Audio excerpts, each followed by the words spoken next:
Hi everyone, my name is Estella. This story is about my mother-in-law, who seemed determined to make my life difficult.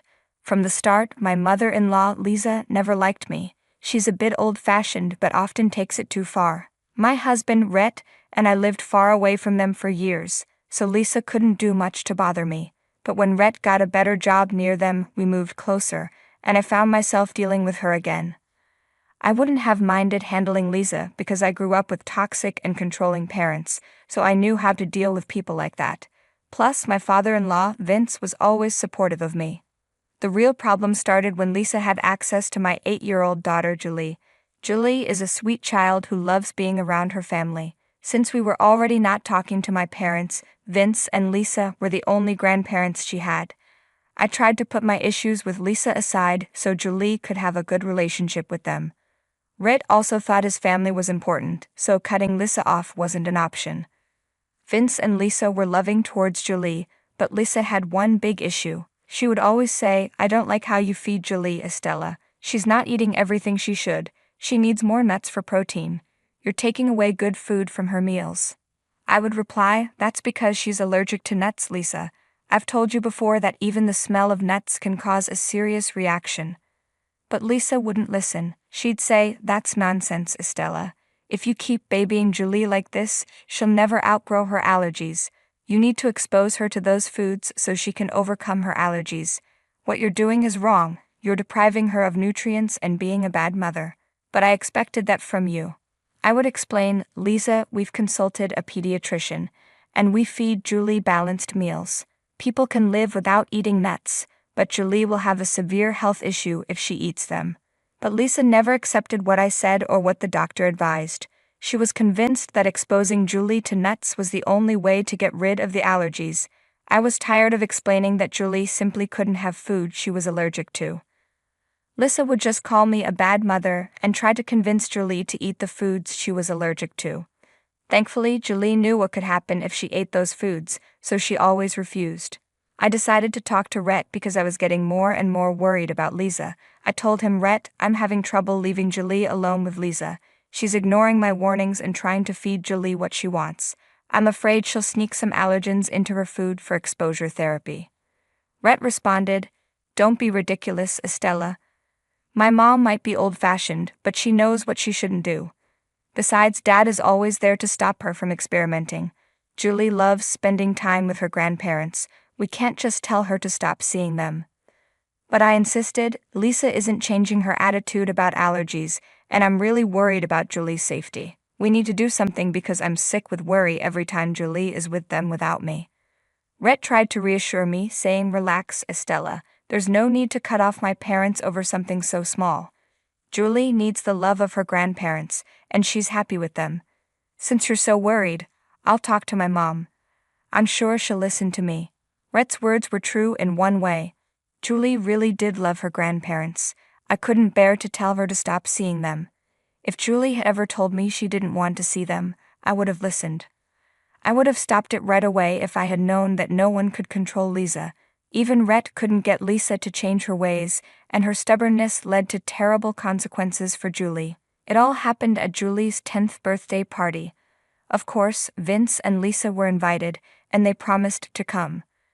Lisa seemed unusually excited about the party, which made me feel uneasy, though I didn't know why. Deep down, I knew something was going to go wrong. Vince and Lisa were among the first guests to arrive, which surprised me since Lisa usually didn't want to spend much time around me. Lisa was carrying a big square box wrapped in birthday-themed paper. She handed it to Julie and said, "Happy birthday, dear Julie.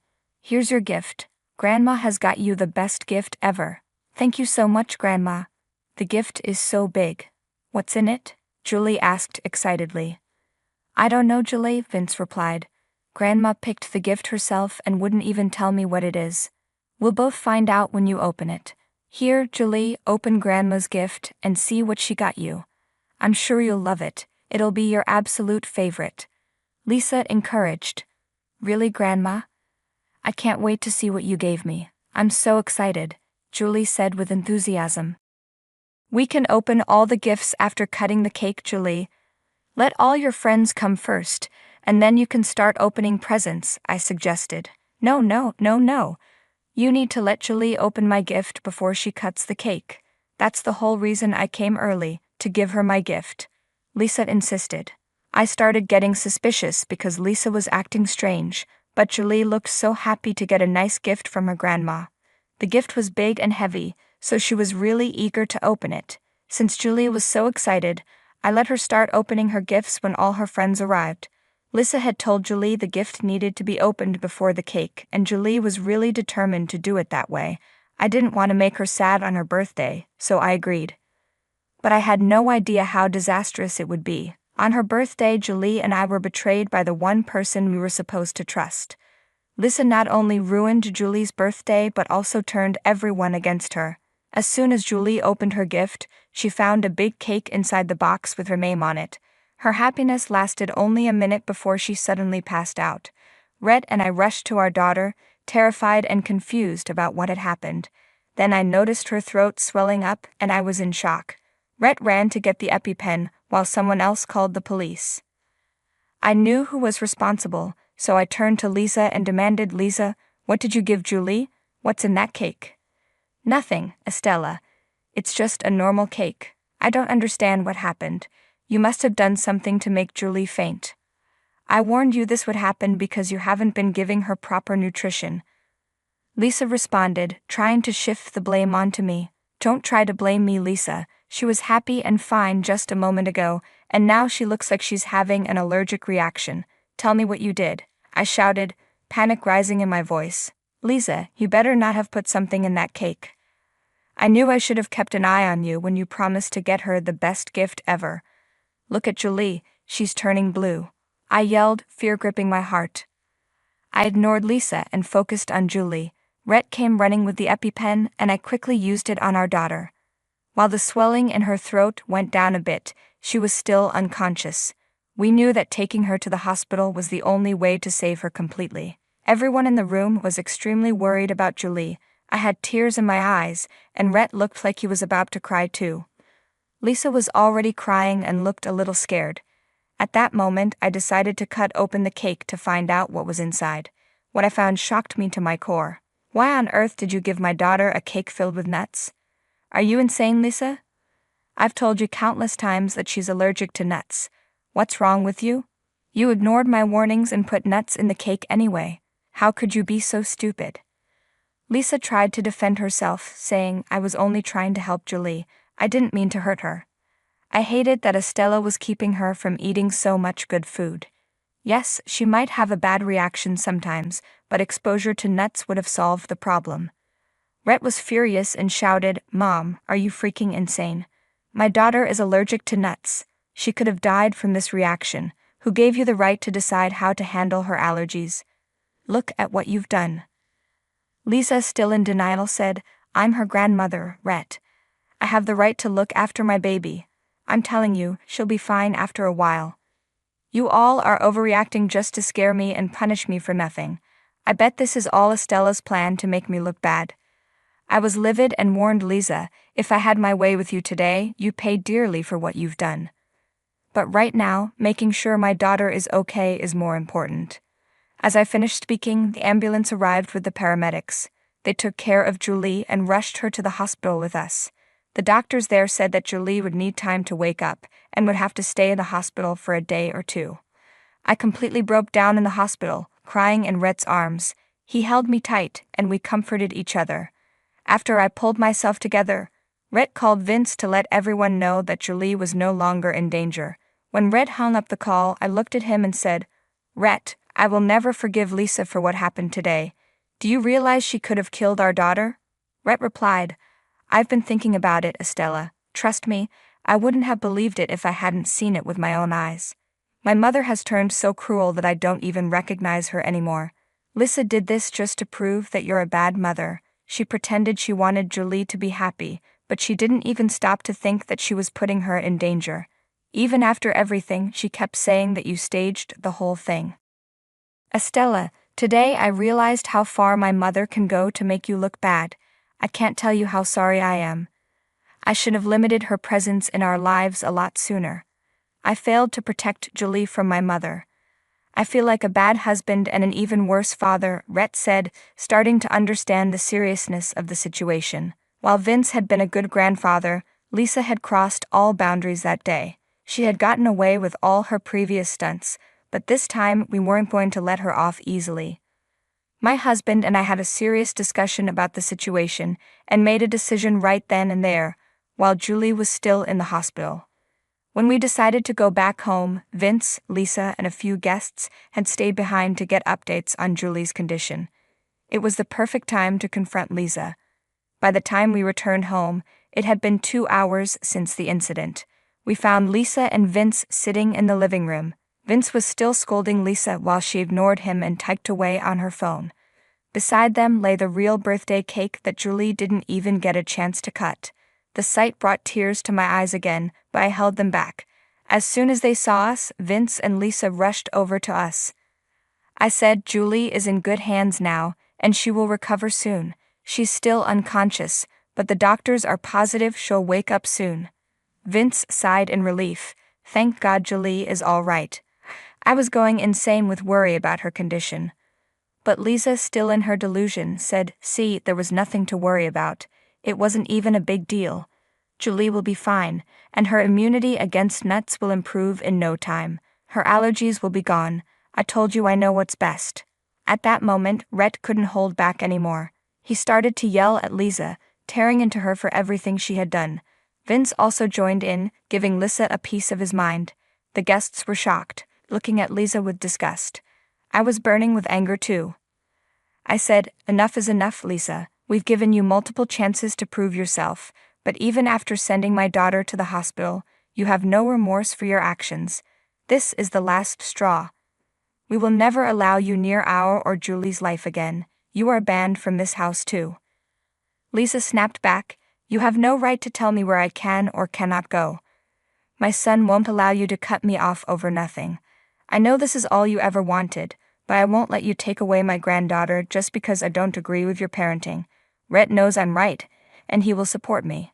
But Rhett firmly said, "Absolutely not, Mom. You will never come near me or my family again. Dad is welcome here anytime since he's the only sane grandparent Julie has. He even tried his best to stop you from hurting Julie, but today you sent Julie to the hospital, and you're still claiming you did the right thing. I don't want someone so cruel around my daughter." Lisa couldn't believe her own son was turning against her. She had always trusted Rhett to defend her, but what she didn't realize was that Rhett was a reasonable man, not deluded like her. Even the guests started to berate her, making Lisa realize she had nowhere to turn. Vince wasn't on her side either. She started screaming, "Estella, this is your fault. You set me up to humiliate me, and now you've turned everyone against me. I won't forgive you for this. You should be the one begging for forgiveness. You've ruined your own name and taken yourself away from Julie. You'll never see her again." I calmly replied, "Good luck trying to get grandparents' rights when you're rotting in jail. I bet the judge would find it amusing for a felon to ask for visitation rights after endangering her own granddaughter." Lisa's eyes widened in panic. "What do you mean, Estella? Why would I go to jail? I haven't done anything wrong." "What you did is a crime, Lisa. Exposing a child to allergens knowingly is considered a form of poisoning. I bet you didn't know that, but Rhett and I do, and we've called the police on you. You hear those sirens? They're coming to arrest you." No, you're lying. This can't be happening. You can't get me arrested for this." Lisa was in tears, begging us to drop the charges, but when 2 officers walked in and told her she was under arrest, she started holding onto our hands, pleading not to be sent to jail. Rhett didn't even look at her and told the cops to drag her away. I just gave her a cold stare and told her that her game was up. Lisa then turned to Vince, begging him, "Vince, do something, please. You can't let your wife get arrested like this." But Vince shook his head and said, "When my wife does something truly horrifying and shows no remorse, I will not protect her. Lisa, I've warned you for years to change your ways, but you never listened. Today you put our only granddaughter in danger." Lisa cried, "I was only doing this for her own good. I never knew it would hurt her so badly. Please, Vince, I'm your wife. You need to help me. Rhett has already kicked me out of his life." Vince replied firmly, "Rhett did the right thing, Lisa. In fact, it's what I'm going to do too. Tomorrow, I'm talking to a divorce lawyer. I'm done with you. There's no way I'm staying with a psycho like you anymore. This time, I'm protecting my granddaughter and my kids from your presence. No, no, no, Vince, you can't do this to me. I'm your wife. Lisa cried out, but Vince told the cops to take her away. Lisa was crying the entire time, begging for help. The party had ended a long time ago, but now I felt a little bit at peace. Vince and I all returned to the hospital after the guests left. The guests were also angry with Lisa and said they would tell everyone what a horrible person she was. The next day, our little Julie woke up and was doing much better, but she seemed extremely scared of Lisa. She kept crying and begged us to keep Lisa away from her. Mom, Dad, I don't want to be near Grandma again. She always tries to make me eat things that I know will give me allergies. Grandpa stopped her every time, but I don't want to be with Grandma again. Julie, I promise you, Grandma will never hurt you again. She won't be in our lives anymore. You love Grandpa, right? He'll be around, but Grandma won't be near you anymore. It's a promise. Julie was traumatized by what had happened, so we signed her up with a child therapist to help her sort through her emotions. Rhett and I also started couples therapy to improve our communication. We're doing much better as a family now, and it really helps to have a supportive man like Vince around us. Meanwhile, Lisa's life quickly went downhill. When her own family found out about her actions, they scolded her and cut her off. Even her friends were disgusted and didn't want anything to do with her. Lisa was left crying and begging everyone for bail money, but no one helped. Vince filed for divorce the next day, and Lisa was served the papers while she was still in jail. She lost her mind when she received the papers, screaming in her holding cell. Months passed and Vince was able to get an easy divorce from Lisa, thanks to the police report. We live in an at-fault state, so that helped. As for Lisa, she was sent to jail. The judge ordered her to pay us money for medical bills, but since she didn't have any, she got a long sentence.